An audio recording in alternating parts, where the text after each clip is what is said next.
কেন নামাজ পড়বা না? তুমি মুসলমান, এই মুহূর্তে তুমি আমরা এক কাতারে দাঁড়াই, এটা যদি আপনার সন্তান হয় ধরেন নামাজ পড়তে আসো। রাগ করতেছেন? কঠিন করে কথা বলেছি? আমি কঠিন করে বলি নাই।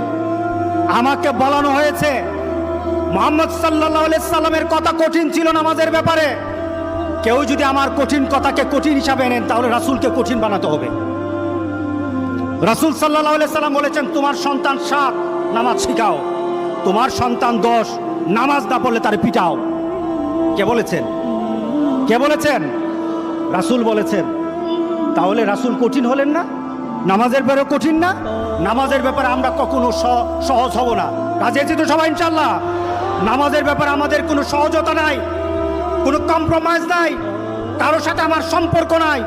নামাজ আছে তো সম্পর্ক আছে, নামাজ নাই আল্লাহর সাথে তার সম্পর্ক নাই।